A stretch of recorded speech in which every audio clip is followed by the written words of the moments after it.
Hello, my dear students. Welcome back to the Spanish classroom.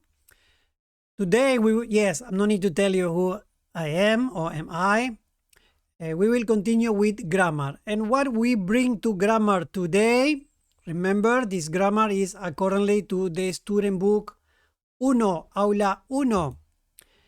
And the grammar today is referred to para, to, right? So there are many ways to use para. But we are going to use it in the way that we use it to, para, right? There are other ways to use to, hacia, but let's focus on para. Para. Let's say, ¿para dónde van? This one is mostly in Latin America. People will asking you, where you go? But in plural. If you read here, the verb is already conjugated, right? ¿Para dónde van? Where you go? And you can reply, if you are in plural, you are a bunch of friends that you know where you're going, you just can say, vamos para tu casa. We're going to your house, right? Para, tú. To where you go?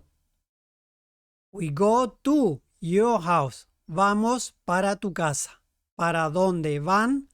Vamos para tu casa. It can be used also the word hacia donde van. Vamos hacia tu casa.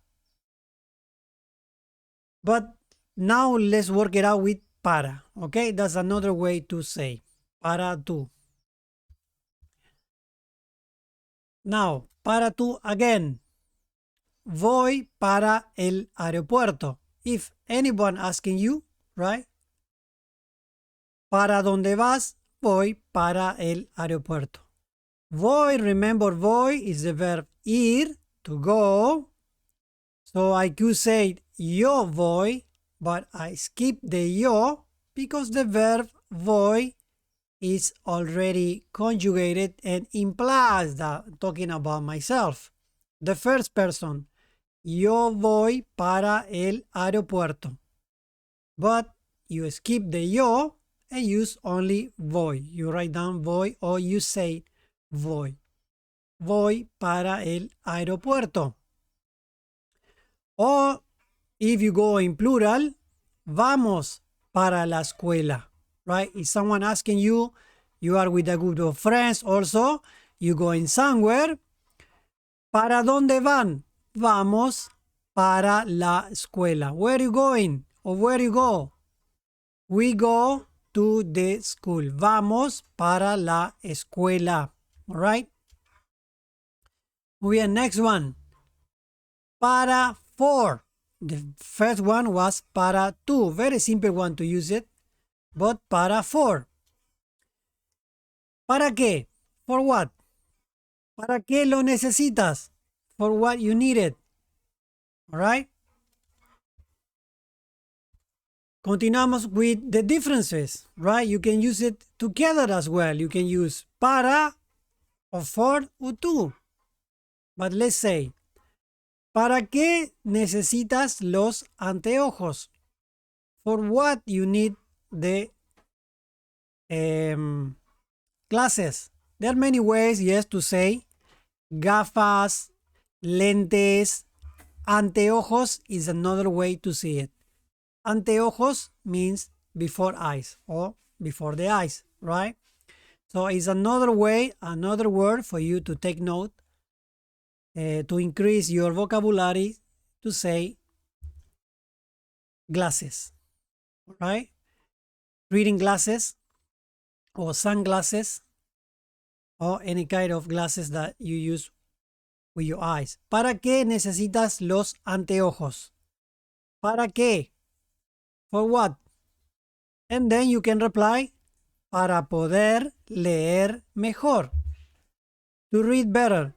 To can read better. Or for can read better. If you want a direct translation. But remember that always is the interpretation and the meaning of the context. Right? ¿Para qué necesitas los anteojos? Para poder leer mejor. To read better. O for can read better. I should say in that way. ¿Por qué para?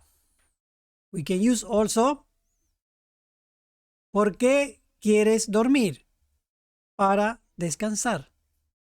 You can use because, right? You can reply with because, right? You can reply ¿por qué quieres dormir? You can say porque quiero descansar, right? If someone say ¿por qué quieres? Mean what you want to sleep. You can reply also porque quiero descansar, because I want to rest. But in this sense, just to use it very informal, many people will reply in the way para descansar. ¿Por qué quieres dormir? Why you want to sleep? For a resting. Para descansar. To get a rest. Right? Para. That's a combination just to show you that many people will use it in that way. ¿Por qué para? Let's continue. ¿Por qué haces ejercicio? Why you do exercise? You can reply because, but this sense, let's reply with para as well. Para estar saludable. Right? It's another option to use it. Instead to use because, you use para. To be healthy. Para estar saludable. To be healthy. ¿Por qué haces ejercicio? You have the option because I want to be healthy. But to make it more simple, you can use para. ¿Por qué haces ejercicio? Para estar más saludable. To be more healthy. Right? Por y para. How we can use por y para? Or we can use it together as well. We can say, we can ask or we can say,